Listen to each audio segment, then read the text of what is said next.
really helped. I don't do 50 or 75 push-ups anymore. In fact, I couldn't if I wanted to. What was your first job? What? Your first job? My first job, my first paying job, Yeah. I was probably about 12 or 13 years old. And we had one grocery store in Arville, and for those of us who were farmers, would take our eggs to the store and trade the eggs for groceries. And they employed me on Saturday nights to kindle the eggs. That means you pick up the eggs, put them in two little holes, and see if the eggs were good. So that if they were rotten eggs, then the people wouldn't get credit for those. How can you tell a good egg from a rotten egg? It would depend on the light. If it's dark, it would be rotten. If it's light, then it would be okay. And the pay was 50 cents. For the night? 50 cents for the night, yeah. I was darn glad to get it. But you worked hard for it. Those were the days. Did you roller skate Yes, I roller skated. in your house? And those of you who know that our house is up here, right here, okay. It was a big house.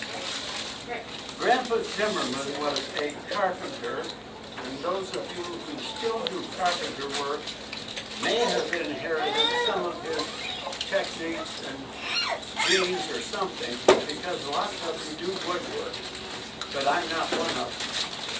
Anyway, he built this house in 1912 and 1913, and he said it was going to be the best something or other house in the county. I will tell you the words he used. If it were built only, I would. Anyway, he wanted the best house in the county. We had a full attic over the whole house, and I roller skated up there. There were 5 bedrooms upstairs, and they were bigger bedrooms than we build today. And then downstairs was parlor, sitting room, big dining room, big kitchen, big pantry, and then under the whole house was the whole thing was basement. And it was the first house around there that had running water. There were 2 tanks in the basement, 2 long tanks that would be probably over to here. Great big round tanks, and one of them was to get soft water from the roof, and the other one was for hard water that we got from the well. So we had soft or hard water to use. And there was also a furnace. Back in those days, that was kind of a rare thing. And it was where it would heat the water, and the steam would go up to the radiators in the room. We also had carbide lights. Any of you know what a carbide light is? I'll tell you. Out in the house, about 50 feet away Miner's from the lamp. house, there was dug a big circle and down about 20 feet. And then they would have on top of that a frame that would hold up a big container that would hold 100 pounds of carbide. That carbide was a little piece of, I don't know what, but we called it carbide. It was about as big as your little fingernail. They fill that up, and then at the bottom they there was water. And when these carbide bits would fall down in the water, they formed gas. And the gas was then pumped into the house, or not pumped, it just flowed, it piped in. And in each room, there was like a chandelier type thing, and you have to turn it on and then light it. And you burn the gas, and that was what made the light. Now, we didn't use that for, after we moved there, very long. I think probably we only used it for 5 or 6 years, and then maybe we got electric lights after that. I think we got electric lights in about 36, 37 along. Okay. Question. When was the house built? 1813. No, 1912 and 1913. You weren't born until 22. You weren't born until 1922. Yeah. But that But house you weren't born in that house. No. I was born in a little farmhouse. My parents lived on a little farm, 80 acres, and there was a house and a barn. So if the house was built in 12 and 13, who was living in it until... Others, the Zimmermans lived there. Somebody else lived there. I think Grandma and Grandpa lived there for a number of years, probably until after the World War was over, after World War II was over. I mean, World War I. What happened to the house? That's really kind of a sad situation. When somebody else, when we moved off of the place, our dad and mother moved to a little farm that they had built, or had bought, and then they built a new house there. And after we left, somebody else bought the house, and within 3 or 4 years, they demolished it and built another one, which was kind of sad, but that was their property. They could do as they pleased.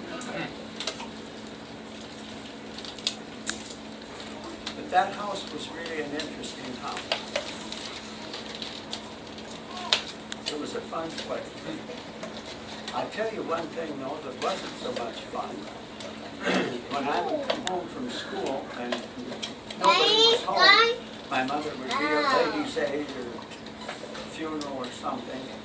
I would kind of be afraid to go in the house because those years in the 30s, we had bums that would travel around the country looking for handouts or looking for work. And I often thought somebody might be in the house when I came home. But I never got challenged. I didn't get swept away. Got jumped. Grandpa,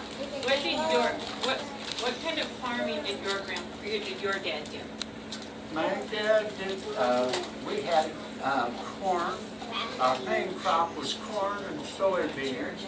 We also raised oats. And I used to help with the shocking of the oats and the threshing of the oats and that. And we had a hay field because we needed hay to feed our livestock, the horses and the cows. And we raised pigs. We always had pigs.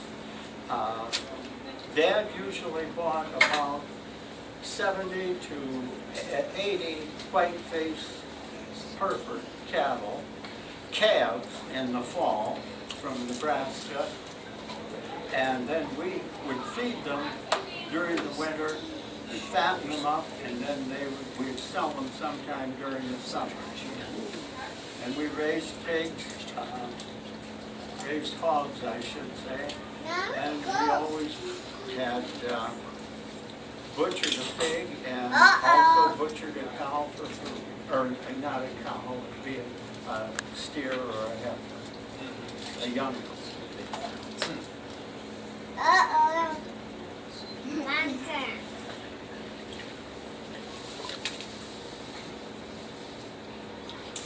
So did your dad build the house that, Yeah. the other house, the one that we're familiar with? No, I think it was probably in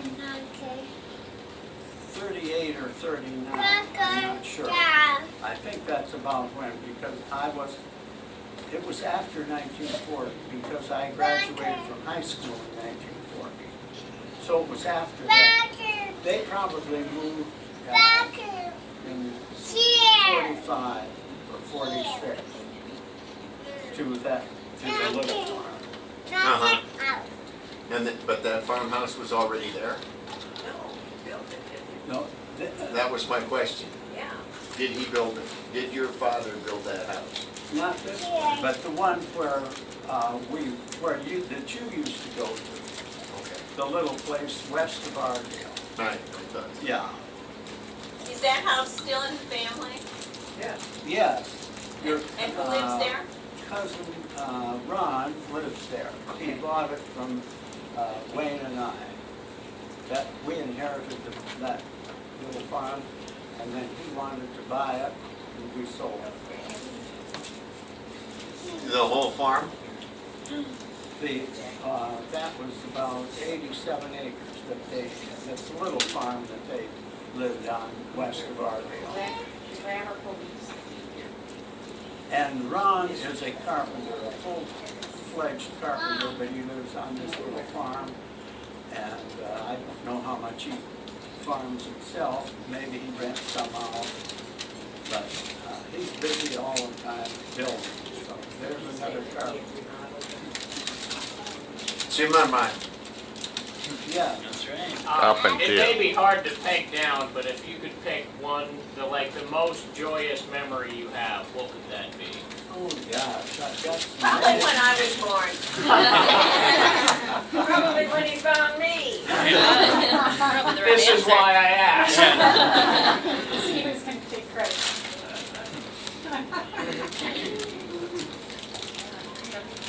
Maybe it was When I Rick left the tried house. to live after I was wounded. For me. That might do it. That might have done it.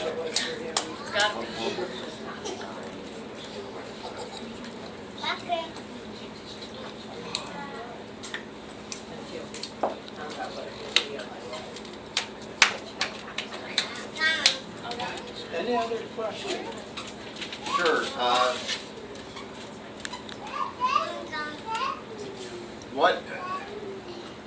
What are the three biggest changes that you've seen in the country in the last 90 years? Oh my, that's like a test question. 25 words. Essay question. I wasn't as observant when I was one as I would be later, so I can't say for 90 years. But for 80 years or more, there are lots of changes. One of the biggest changes that I see is, I believe, our Earth is changing. I think there's climate change. That's one. The young people that I see today are not looking ahead to save money. I think they want to live for the immediate. Now, when we were growing up, we were hard up. We saved. We didn't spend more than we had coming in. When Helen and I were married, we never borrowed money for anything except our house. And when we ended up at Oak Cliff, we sold that enough, or well, when we left on 7.5 Avenue, we didn't have to take out a loan on Oak Cliff. And so through the years, those were the only real things that we borrowed money for. Otherwise, we saved money and didn't spend it on a lot of boats and stuff like that. You know, I think there's a change. I think young people today, I see them going into debt, using credit cards, and paying big interest on their credit card, 22% interest on credit cards.